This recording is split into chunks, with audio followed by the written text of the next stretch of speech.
Hubo un tiempo, cuando la historia apenas existía, en que el mar Mediterráneo fue el centro de todas las culturas que apuntaban en el mundo occidental. Un tiempo en el que la historia era precisamente ese mar. Y en torno suyo giraba la vida, y en él se forjaban los pueblos de Europa. En ese mundo concentrado en torno al Mediterráneo, había una tierra de promisión. Estaba al oeste, como al oeste han estado siempre las tierras prometidas a lo largo de la historia de la humanidad. Al oeste estuvo la Europa de las invasiones bárbaras. Al oeste estuvo también el Far West de los colonos americanos. Y al oeste estaban las Indias que buscaba Colón. Esta tierra fue llamada Iberia, Hispania. En ella había minerales, metales preciosos, oro. Por eso acudieron a ella pueblos comerciantes y se asentaron en sus costas. Fueron los pueblos que crearon la historia de la última tierra del mar interior, la meta de sus viajes, porque más allá, para ellos, no había nada. Iberia era el fin del mundo, finis terrae. Así la describió el geógrafo Estrabón. La primera parte de Europa es el occidente, es decir, Iberia. Esta, en su mayor extensión, es poco habitable, pues casi toda se halla cubierta de montes, bosques y llanuras de suelo pobre y desigualmente regado. La región septentrional es muy fría por ser accidentada en extremo y por estar al lado del mar se halla privada de relaciones y comunicaciones con las demás tierras, de manera que es muy poco hospitalaria. Así es el carácter de esta región. La meridional, casi toda ella es fértil, principalmente la de fuera de las Stellae. La pureza del aire y la dulce influencia del céfiro son caracteres propios de Iberia, que vuelta por completo al lado de Occidente, posee un clima verdaderamente templado. Además, está situada en los últimos confines de la tierra habitada, es decir, en los mismos confines donde la fábula ha colocado al Aides. Por estos montes Pirineos, que separan Iberia del resto de Europa, entraron más de 1000 años antes de Cristo los primeros pueblos invasores procedentes de Europa central. Comenzaron asentándose cerca de la frontera natural que habían atravesado, y en los llanos más inmediatos a los montes levantaron sus poblados ya totalmente desaparecidos y enterraron las cenizas de sus muertos en la nueva tierra de promisión. El hombre nos deja siempre sus muertos como recuerdo de su paso, y por esos muertos nos da la pista de cómo discurrió su vida. Por los campos de urnas encontrados en las estribaciones pirenaicas, hemos sabido de aquellos primeros pueblos indoeuropeos que entraron en Iberia, de sus costumbres religiosas de incinerar los cadáveres y guardar las cenizas en vasijas hechas sin torno, pero apenas nada más nos han dejado. Sabemos de ellos, y es bien poco, que entraron en España fugitivos de otros pueblos que les desplazaban lentamente de sus tierras. Sabemos que, a diferencia de los demás pueblos colonizadores, entraron por tierra y que a lo largo de más de 500 años fueron ocupando las zonas septentrionales de Iberia, configurando a su paso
construir las coberturas de paja que les debieron servir de techumbre. Y es curioso observar cómo estas cabañas no fueron muy distintas a las pallozas que aún hoy se usan, sirviendo de cuadras y pajares, en la comarca gallega de los Ancares o en lo más alto del puerto del Cebrero, que marca el límite entre Galicia y la meseta castellana. Las citanias célticas han ido apareciendo en muchos puntos de la España húmeda, y hoy su visión casi fantasmal parece emerger de la noche del tiempo para darnos cuenta del pasado. Vamos a recorrer despacio uno de estos castros. Estamos en el de Coaña, en Asturias, muy cerca de las playas de Luarca. El poblado domina, desde su posición elevada, los prados verdes aptos para el ganado. En lo más alto del castro, un muro recio, con su correspondiente pasaje interior, nos habla de la zona mejor fortificada, la que servía de baluarte en caso de ataque.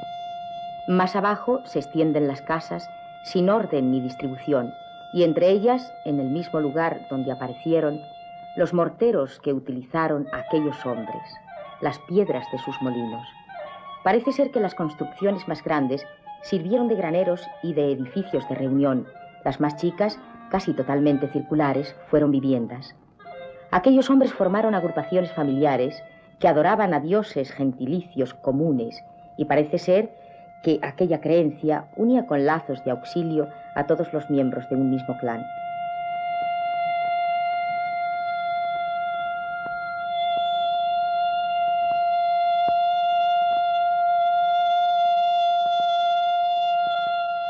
En estas pilas construidas de un solo bloque de piedra, poco a poco, empujados por nuevas oleadas invasoras, los pueblos célticos fueron internándose en la península. Los pasos naturales de las cordilleras les condujeron hasta la meseta central y allí levantaron también sus castros, como este de las Cogotas en Ávila, uno de los pocos cuya existencia se conoce, pero cuyo estado ruinoso apenas permite reconocer algunos muros de su estructura.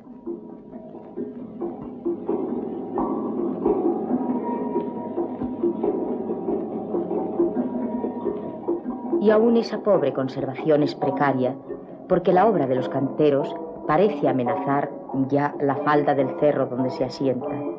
El paso a las tierras secas exigió un cambio en el modo de vida, y los celtas, en simbiosis con los anteriores habitantes de aquellas comarcas, formaron las que se llamaron comunidades celtíberas. De este nuevo pueblo sí que nos ha llegado la muestra de su cultura primitiva. Ciudades como Termancia, en la provincia de Soria, la que citaron Plinio y Ptolomeo, Salustio y Tito Livio. Si traspasamos los impresionantes pasadizos de sus entradas, excavados en arenisca roja, se nos abrirá la puerta de su vida remota. La ciudad, una vez más, domina el llano circundante y el río. En lo alto de la colina están los basamentos de sus viviendas, las cuevas destinadas a silos y despensas, los peldaños abiertos en la roca que bajaban hasta los almacenes subterráneos.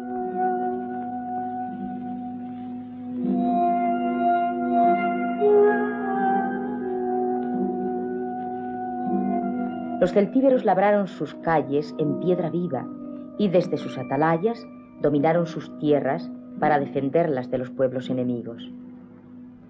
Y en el centro de círculos de piedra colocaron a sus héroes muertos, por un motivo que glosó el poeta Silvio Itálico. Los que cayeron con honor en el campo de batalla juzgan indigno que se quemen sus restos. Creen que estos serán llevados al cielo si los ingiere un buitre. Las costumbres de los pueblos celtíberos no fueron muy distintas a cualquier comunidad campesina de nuestros días.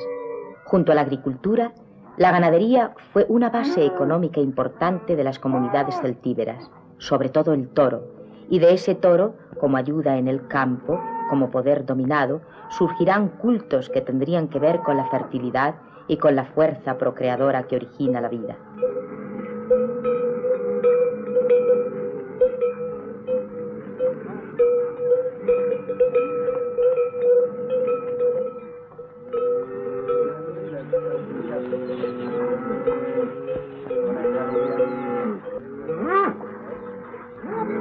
Toros esculpidos en piedra, como estos de Guisando, en las sierras cercanas a Madrid, fueron objeto de culto entre los pueblos celtíberos. El toro era, a un tiempo, animal bravío y ayuda eficaz en las labores del campo. Tal vez por esto, sus representaciones se multiplicaron por todo el centro de España y retazos de su culto ancestral se extendieron en el espacio e incluso en el tiempo. Así sucede aún hoy en Soria, durante las fiestas otoñales de la sementera en honor de San Saturio. Las mulillas, después de bien regada la plaza, tiran del arado que cruza de surcos el coso taurino. Luego, un muchacho, desde el mismo centro de la plaza, siembra caramelos sobre esos surcos y cuando los jóvenes se lanzan a recogerlos, se da suelta a las vaquillas que probarán simbólicamente el valor de los que han de iniciarse en la vida. Troquemos el surco de la plaza por el surco en el campo. Pensemos en semillas en lugar de caramelos y veamos un toro bravo donde no hay más que una vaquilla inofensiva. A un paso de nuestro mundo, inmerso en él, está la prueba viva de ritos que subsisten con pocas alteraciones a lo largo de milenios.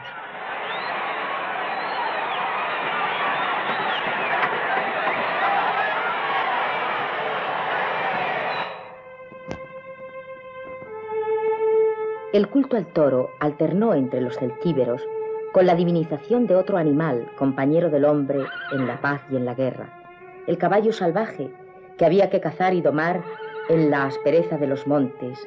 Era otra imagen viva de la potencia dominada y de la fuerza superior del hombre capaz de realizar tales hazañas. Por eso, las imágenes de los domadores de caballos aparecen como una muestra estética avanzada de aquel pueblo celtíbero que fue artista por instinto vital y que creó, sin proponérselo, un arte válido aún en nuestros días. La cerámica fue la transposición estética de la vida celtibérica. Aquel pueblo trabajó con delicadeza sus piezas y entre los restos de sus ciudades se han encontrado tanto sus obras terminadas como los útiles y las improntas con que grabaron las marcas y adornos de sus vasijas. Nuevas oleadas invasoras habían empujado, mientras tanto, a los pueblos celtas hacia el sur, hasta las playas meridionales al occidente de las columnas de Hércules.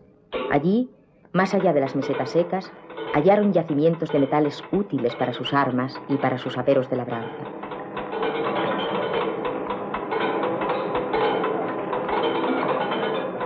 Y hallaron mares tranquilos, cielos más azules y tierras fértiles que cultivar. En estas playas meridionales surgió entonces un nuevo tipo de estado que, a través de los relatos clásicos, se nos aparece como la primera monarquía constituida de Occidente. Por primera vez en la historia del Occidente europeo se creaba un estado territorial del que la leyenda, confundida tan a menudo con la historia, nos legaría el nombre de sus reyes primitivos. Gárgoris, el mítico recolector de miel, Avidis, su nieto, legislador y domador de toros, con los que formaría una manada que el no menos mítico Hércules vendría a robarle a su sucesor Gerión. Así, en Tartesos, los mitos dan luz sobre los hechos, y sin embargo hoy, cuando sabemos que aquel reino existió realmente, no somos aún capaces de situarlo en toda la extensión de la Andalucía occidental.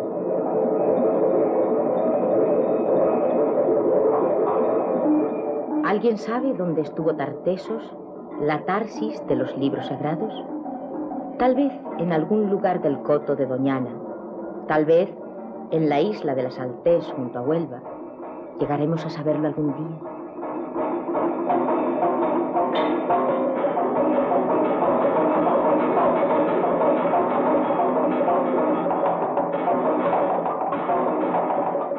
Por ahora hemos de conformarnos con la admiración muda de sus tesoros, como esta maravilla del carambolo que fue hallado no hace muchos años en las cercanías de Sevilla.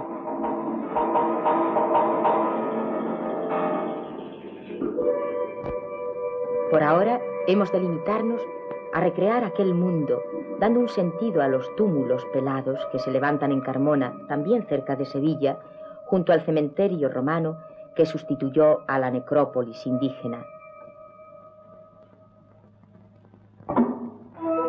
Casi 12 siglos antes de Cristo, un pueblo marinero y comerciante que habitó la ribera oriental del Mediterráneo, casi en la actual Siria, dio a conocer Tartesos al pequeño mundo que se agolpaba en torno al mar interior. Los fenicios, los foinikoi u hombres rojos, como los llamaron sus vecinos los griegos, arribaron a las costas meridionales de Iberia después de establecer colonias a todo lo largo de la costa africana. Marinos por necesidad, al carecer de tierras detrás de sus ciudades, rodeadas de pueblos hostiles, se expandieron por el mar en una navegación costera, que era la única que sus naves frágiles les permitían. Cuenta una leyenda fenicia que hubo 2 expediciones fracasadas, que arribaron a tierras de las actuales Granada y Huelva, y que en ninguno de estos puntos lograron establecerse. Pero sigue contando esa leyenda que en una tercera expedición los agüeros fueron propicios y que se establecieron en Cádiz. La leyenda es, en este caso, totalmente cierta. Cádiz fue fundada 1100 años antes de Cristo por mercaderes fenicios y en sus orígenes fue una simple factoría que almacenaba en los muelles de su puerto minerales tartesios y tinturas procedentes de la púrpura y de la cochinilla. Pero en aquellas tierras había más que minerales y tinturas. La sal se prodigaba a lo largo de las costas y esa sal servía para sazonar los peces sabrosos que, en cantidades inmensas, se pescaban en las aguas tranquilas del estrecho. Las fábricas de salazones, de las que aún se conservan algunas pilas medio enterradas en las playas, nos hablan de aquel primitivo comercio. La tierra era rica y era rico el mar, y los habitantes del país pródigos para el comercio. Por eso los fenicios quisieron conservar para ellos solos aquella cantera de riqueza y se inventaron espantosas leyendas en torno al mar tenebroso y a las tierras del fin del mundo que se extendían más allá del estrecho de las columnas de Hércules. Pero de aquella primera colonización fenicia apenas ha quedado otra cosa que huesos calcinados, petrificados, pero nunca la huella visible de sus factorías.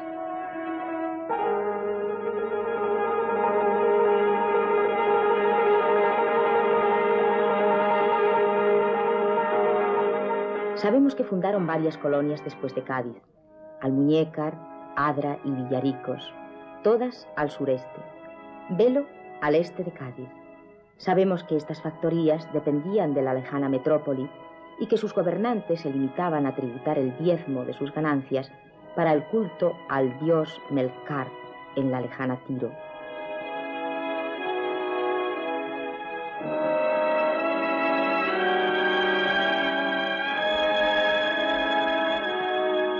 Sabemos que se acuñó moneda y que en sus piezas aparecía representada la fuente de su comercio.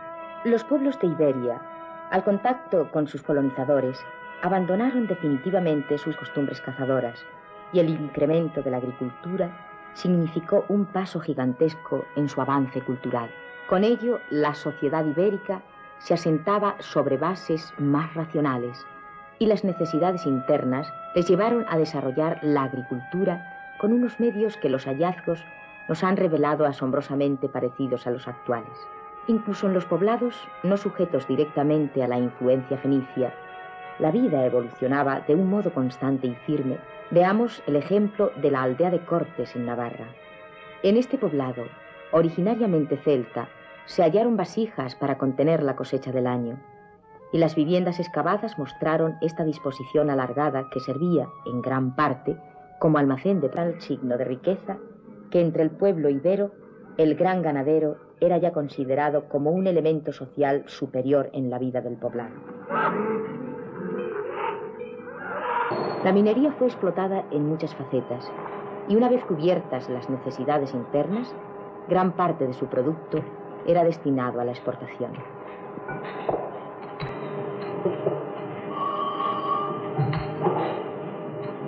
Del mismo modo, apareció una industria incipiente, la de la cerámica.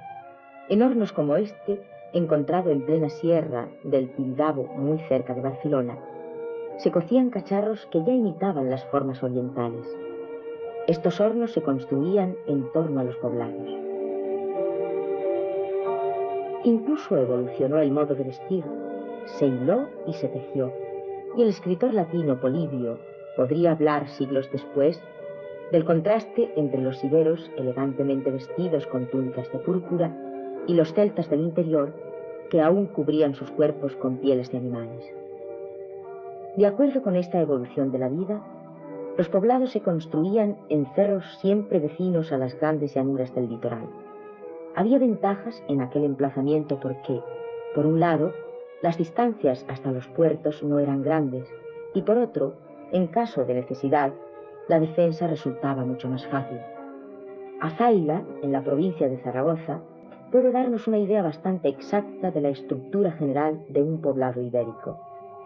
El lugar domina ampliamente los secanos vecinos, pero el sentido urbano que hoy se aprecia es ya de época romana. Su aspecto primitivo tuvo que ser bastante distinto, porque los pueblos ibéricos carecían de concepto urbanístico en la construcción.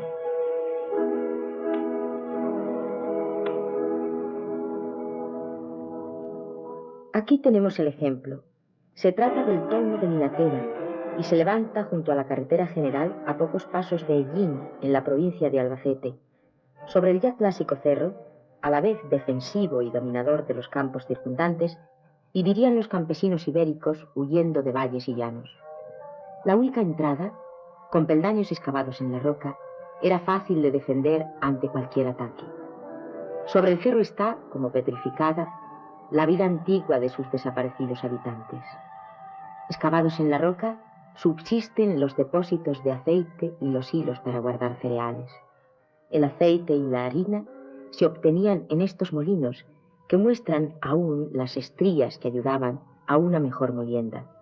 Luego, el producto triturado era conducido por estos canales, que ahora casi parecen grietas naturales de las rocas, hasta los depósitos de almacenamiento, silos y cisternas que iban cubiertos colonizaron, de aquellos que, llegados de tan lejos, tan grandes parecían entonces las distancias, les enseñaron a practicar el eterno arte de comprar y vender. Pero, ¿comprar y vender qué? Cualquier cosa. Cacharros, por ejemplo, cacharros como estos, procedentes de una tienda ibérica de la Alcudia, junto a Elche, tal vez expuestos un día en la puerta de un primitivo comercio, como lo están hoy junto a cualquier ruta turística del levante español y con el mismo fin. Pueblos campesinos, vivos hoy tal como los conociera el poeta Marcial, con su salida temprana hacia los campos fértiles, con su regreso al crepúsculo hacia el hogar, centro de vida del poblado. Nuevamente el Mediterráneo nos coloca a las puertas de la leyenda para contarnos de la arribada de navegantes griegos de Focea a las tierras tartesias de Argantonio, el que reinó 80 años y vivió siglo y medio. Dicen que el rey acogió como amigos a los focenses y que les dio oro para fortificar su lejana ciudad. Las leyendas transforman la historia, pero son historia. A raíz de la caída de las ciudades fenicias, la hegemonía de las costas de aquel mar que era el centro de comunicación de los pueblos de Occidente pasó a los comerciantes griegos. Es cierto que los griegos, como los fenicios por las costas de África, establecieron colonias por las costas europeas de este mar, tan cercanas unas de otras que era posible, solo así era posible, desplazarse entre ellas en el espacio de un día. Las naves, pequeñas y frágiles, solo permitían esta navegación de cabotaje. Llegados a Iberia hacia el siglo VI, los griegos eran portadores de un bagaje cultural que iba mucho más allá de los intereses comerciales. Ampurias, al norte de la península ibérica, fue con Rosas el centro viviente de esta civilización colonial. Como Marsella, la antigua Masalia, Ampurias fue una ciudad en el más estricto sentido urbanístico de la palabra, y su estructura tuvo las mismas características que las ciudades griegas. En violento contraste con las factorías fenicias, fue una urbe fundada con finalidad a la vez comercial y política, y en ella colonizadores e indígenas vivían juntos, apenas separados por barrios y defendidos todos por una muralla ciclópea común.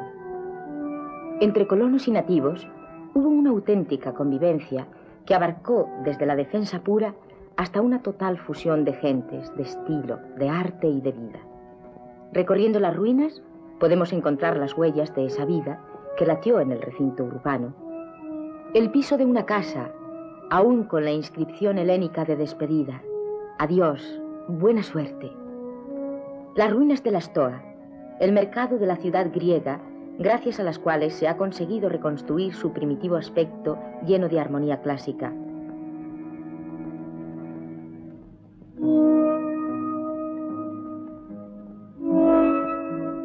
Así fueron sus templos, que nos hablan de la maravillosa y efímera aportación cultural que comenzaba a abrir a Iberia a las grandes corrientes de la historia. El Esculapio de Ampurias es, en este sentido, como una pura síntesis del estallido de civilización que supuso la presencia griega en las costas del nordeste de España.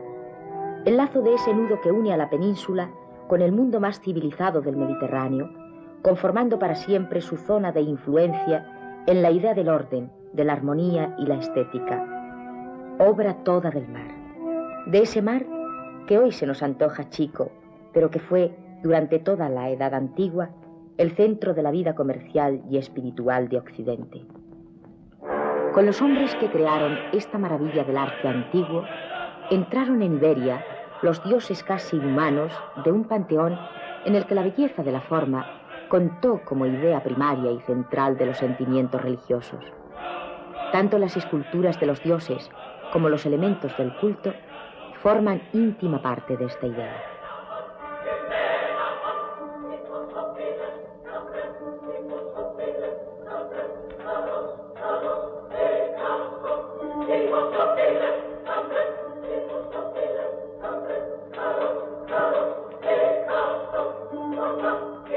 Los santuarios griegos de Iberia fueron erigidos siguiendo esta línea de preferencias estéticas en los lugares más bellos de la costa mediterránea. Recorrámosla y adivinémoslos. Un santuario en el islote de Benidorm, el que hoy llaman la Peña de Roldán.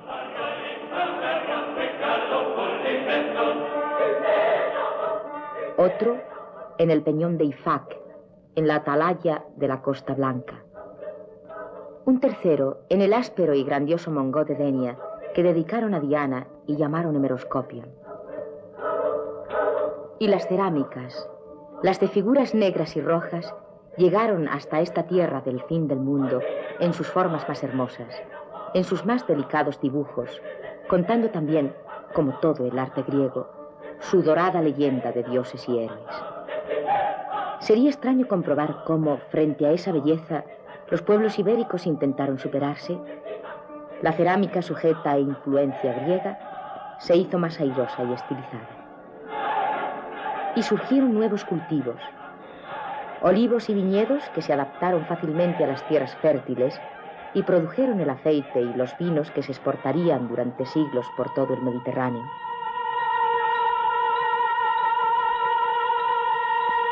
Los poblados fueron adquiriendo apariencia de ciudades, y es que, de hecho, ya lo eran. Ciudades que constituían, al mismo tiempo, estados. Como ciudades-estado, fueron políticamente las de la lejana Grecia en un mimetismo tan absoluto que hoy dudan aún los arqueólogos ante el problema de que esta ciudad de Ullestret en Gerona pueda ser en realidad la ciudad griega de Kypsela, tantas veces citada por los historiadores y jamás encontrada. La danza, como entre los griegos, se convierte en un medio común de expresión vital. Los pueblos ibéricos danzan y su baile causará la extrañeza del geógrafo Estrabón. En Bastetania las mujeres bailan también mezcladas con los hombres, unidos unos y otros por las manos. ¿Se habla de cosas de ayer o de hoy? En realidad, se habla de una época cualquiera, porque siempre la danza ha sido y sigue siendo la expresión más viva del puro sentir de cualquier pueblo. Como expresión de ese sentir ha sido el tocado, ese tocado de Nuestra Dama de Elche, la obra maestra de la escultura ibérica encontrada en la Alcudia y conocida de todo el mundo a través de los años que vivió en el Museo del Louvre. Ese tocado que ha pervivido a través de los tiempos, conservándose aún hoy en los trajes populares de nuestra geografía mediterránea. Desde el fondo de los siglos, desde lo más profundo de la tierra, surge, trocada en piedra, la vida de aquellos que nos precedieron, su moda y sus hábitos. Surgen peinados, vestidos, adornos, hebillas y pendientes, y surge, a través de los hallazgos, como despertando su amor a la vida, sus miedos y sus esperanzas.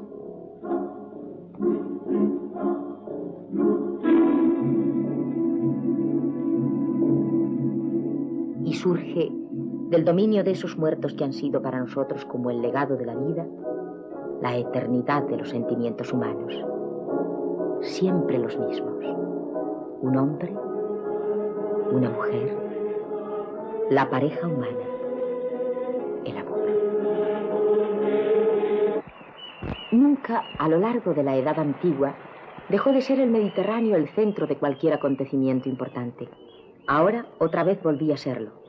Un pueblo nuevo pedía su turno en el dominio de Occidente.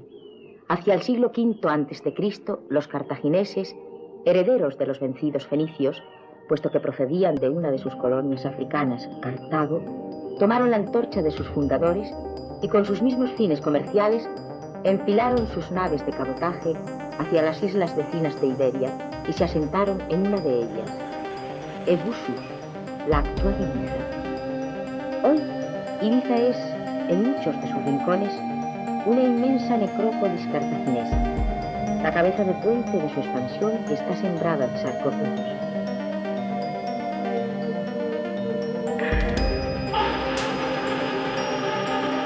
Un monte entero, el Puig de Smolines, está siendo aún excavado a pocos pasos del centro de la capital de la isla. Los hallazgos se suceden sin cesar y por ellos se ha deducido que Ibiza pudo ser, al tiempo de un enclave comercial, un lugar sagrado donde se llevarían a enterrar, por razones religiosas aún desconocidas, muertos procedentes de todo el territorio cartaginés. Es claro que no todos serían tumbas en Ibiza, pero pensemos por un momento que esas tumbas, precisamente por ser subterráneas, han estado protegidas del arrecinio de los siglos y que por eso no es extraño que sus hallazgos sean la fuente más importante con que contamos para saber de la vida y de los hombres de aquellas épocas funestas. Pero en la misma isla estuvo uno de sus santuarios más concurridos, la cueva de Esquilam, que se abre en una cumbre próxima a la bahía de San Vicente al norte de la isla, y en la que aún hoy se llama Isla Plana, aunque una lengua de tierra la une a la isla mayor. Fueron encontradas las más extrañas representaciones humanas del mundo. Las figurillas de barro de Isla Plana, con sus cuerpos deformes y sus rostros de expresividad primitiva, mezcla de caricaturas e ingenio honor, nos hablan de un arte que, en sus primeros balbuceos, sabía ya de la síntesis y de la abstracción. Desde Ibiza, los cartagineses saltaron a la península y, protegidos por un ejército de mercenarios minos y venderos aliados, destruyeron la capital de Tarteso y se asentaron en Cádiz, arrojando de la antigua factoría fenicia a los griegos que la habían ocupado posteriormente. Cádiz era el punto clave para el comercio, del mismo modo que habría de ser un punto clave a lo largo de toda la historia de España. De aquella época data el más extraordinario sarcófago antropoide encontrado en Ibiza.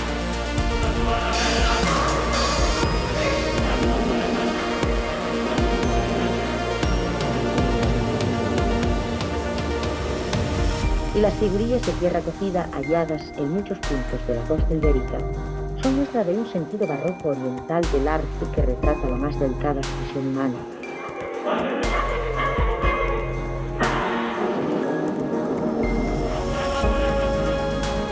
En estos rostros está presente la mezcla de pueblos que llegó a Iberia acompañando a los comerciantes de Cartago. El negro junto al ario, el semita junto al africano.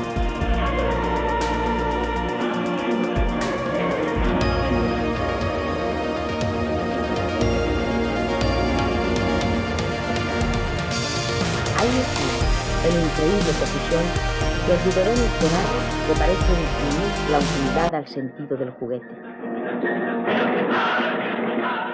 Y están finalmente sus joyas, sus adornos, los collares de oro y de cuentas cerámicas con que ciñeron sus gargantas, los mismos collares con que ciñeron los cuellos de las deidades que trajeron consigo. Del panteón púnico aparecen reproducidas dos divinidades hasta la saciedad.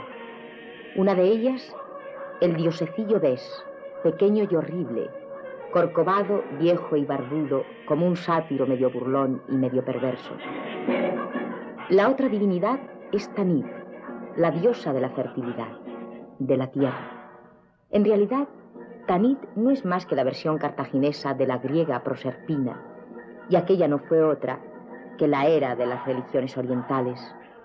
Cuenta una leyenda, otra leyenda de entre tantas, que los cartagineses destruyeron la cueva de Proserpina en una de sus incursiones piratas por tierras griegas, y parece ser que tales desgracias cayeron sobre ellos que para aplacar la ira de la diosa ofendida, la adoptaron como divinidad propia y llegaron a rendirle más ferviente culto que a sus dioses primitivos, y así la traspasaron a los pueblos ibéricos. Pueblos ibéricos. Hablamos de ellos y, sin embargo, ¿sabemos quiénes fueron? Hoy ya no es posible hablar de ellos como de una unidad étnica exacta. Les llamamos así porque vivieron en Iberia, y en esa denominación, procedente de los que habitaron en las proximidades del río Iber, el actual Ebro, podemos englobar a todos los pueblos y tribus de la España primitiva. Según fueron sus colonizadores, así se desarrollaron sus costumbres y sus creencias. Pero es curioso comprobar cómo, entre estas últimas, fue rasgo común de los pueblos ibéricos el culto practicado en los santuarios. De los santuarios ibéricos quedan pocas muestras tan diáfanas como el de Castellar de Santi Esteban en Jaén. Eran a la vez centros religiosos y núcleos comerciales. Estaban instalados casi siempre en la ladera de una colina, junto a un manantial, en el fondo de una cueva poco profunda, donde se rendía culto a la divinidad. A los santuarios iban los fieles de romería en fechas señaladas, y allí dejaban sus exvotos, esos exvotos que hoy han aparecido en las escombreras vecinas en cantidades ingentes.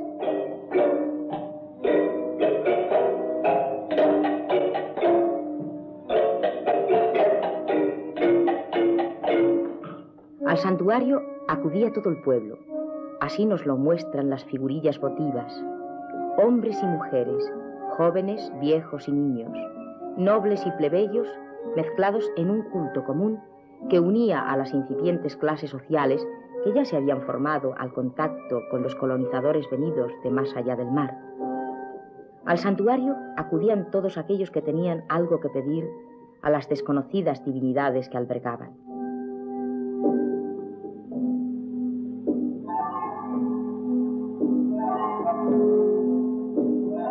Sí, ignoramos absolutamente quiénes eran sus dioses, pero a través de los exvotos podemos adivinar el tipo de culto que allí se les rendía.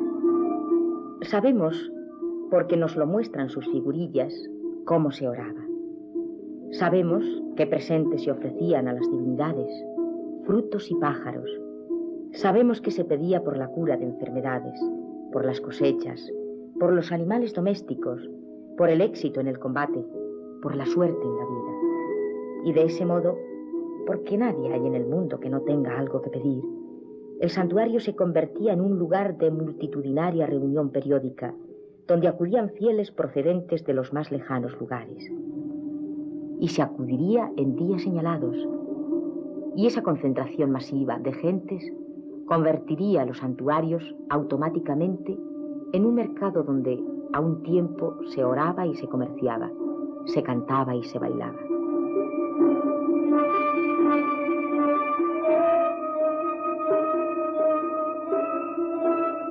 Sí, en esas fechas señaladas, los santuarios serían un auténtico lugar de fiesta y de regocijo. Exactamente lo mismo que en nuestros días, porque ¿no es hoy acaso una auténtica fiesta la anual peregrinación a los santuarios? ¿No constituye, como entonces, un día de expansión, de romería, de cantos, de bailes hasta caer rendidos?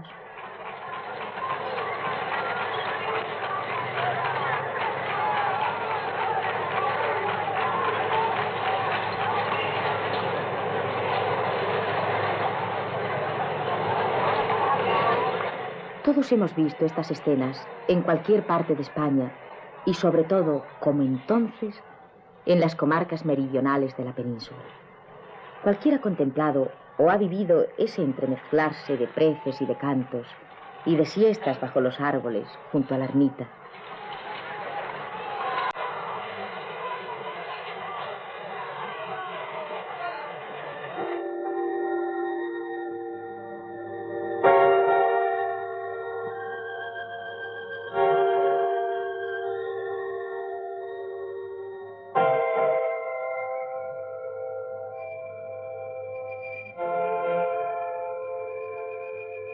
También hoy, a la luz de velas votivas, pueden verse dentro manos y ojos y piernas y corazones colgados por los devotos.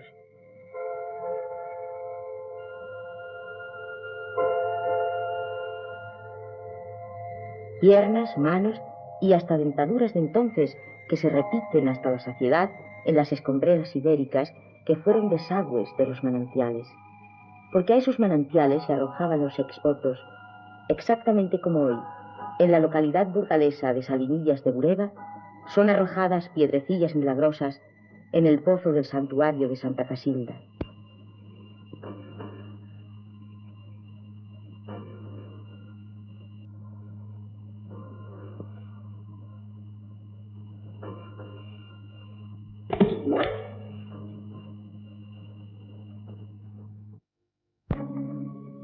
Han desaparecido los ídolos prehistóricos.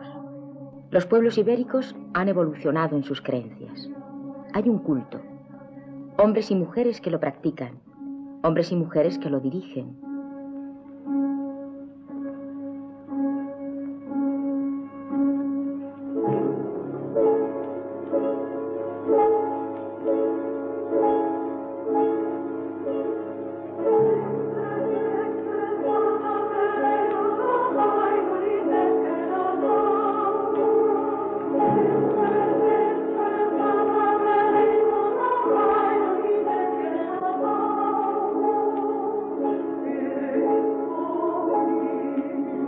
Sabemos que su sentido del más allá les llevó a rendir culto a los muertos, pero ignoramos casi todo lo de su vida espiritual.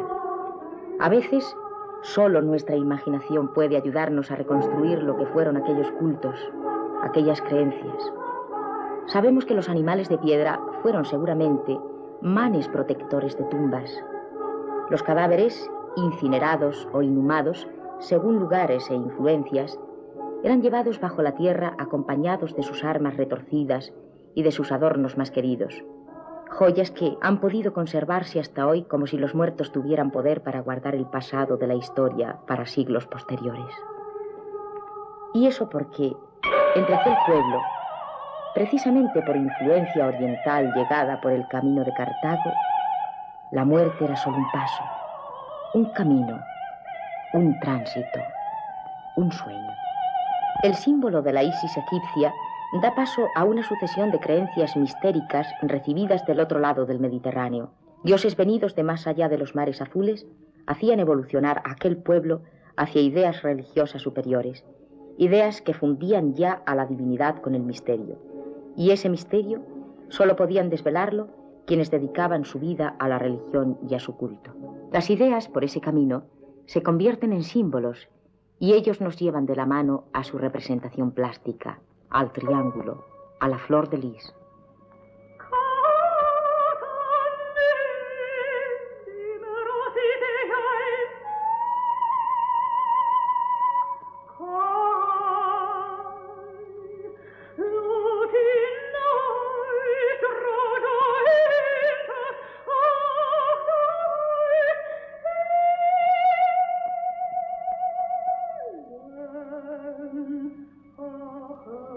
Las divinidades se vuelven estáticas, tranquilas, serenas.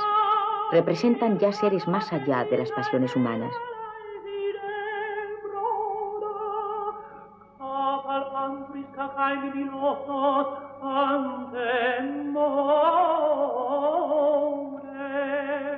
Y de la mano de ese culto surge un arte que, precisamente por su arcaísmo, se nos aparece hoy absolutamente moderno, paradójicamente actual.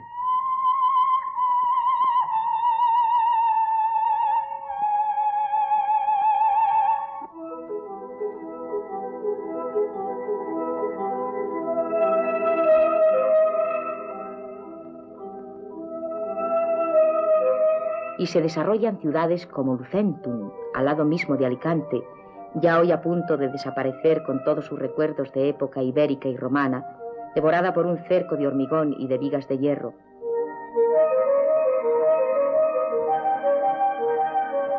O como Tarragona, que esconde casi debajo de las construcciones de nuestro siglo una muralla ciclópea que no ha logrado ser destruida por el tiempo ni por el hombre.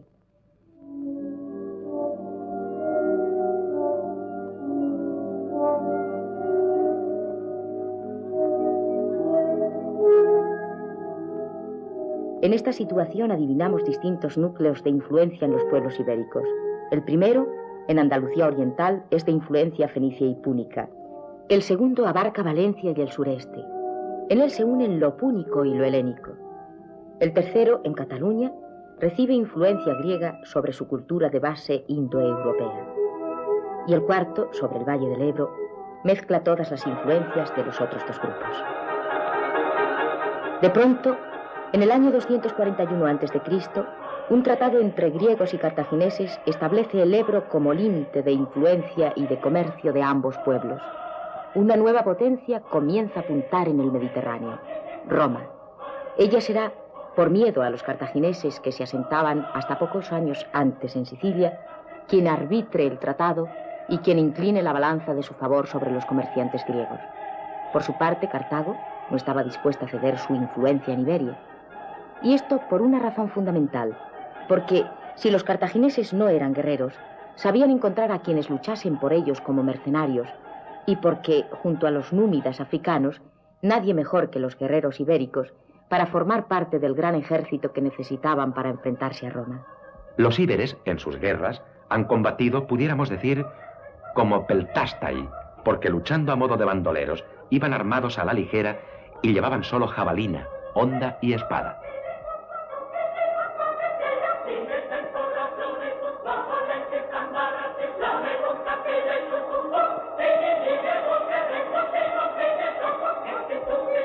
La infantería llevaba también mezclada fuerza de caballería.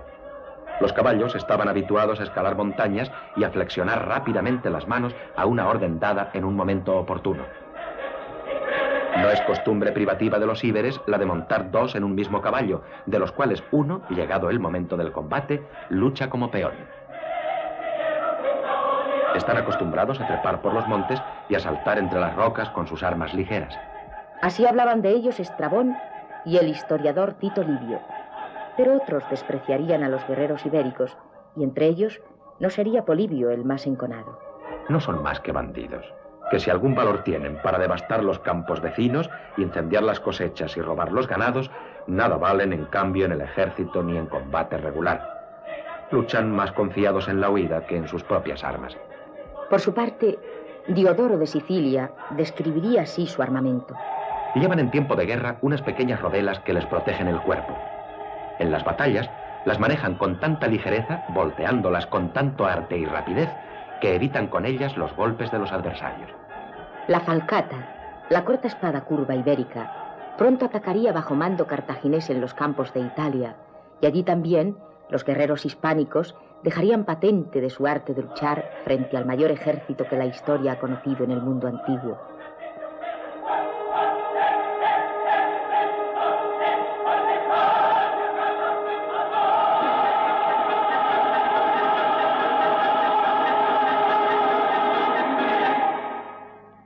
Los cartagineses fundan una ciudad nueva como centro de sus futuras operaciones. Bien protegida por el mejor puerto estratégico del Mediterráneo, habrá de salir de allí el ejército invasor de Roma. Cartagonova, la actual Cartagena, de la que diría Estrabón. Cartagonova fue fundación de Asdrúbal, la más importante de todas las ciudades de esta zona. Tiene una situación fuerte, unas murallas bien construidas y está enriquecida por puertos, una laguna y por las minas de plata. En ella y en sus cercanías abundan los talleres de salazón y es el principal emporio de mercancías que, llegadas del interior, han de ser cambiadas por las que llegan del mar y estas por las que proceden de tierra adentro. Desde esa ciudad, el caudillo cartaginés Aníbal emprendió por la costa su gran marcha sobre Roma. Poblados y ciudades de Iberia se unían a él y le proporcionaban soldados que, unidos a los númidas y a los lefantes, le habrían de proporcionar sus grandes victorias.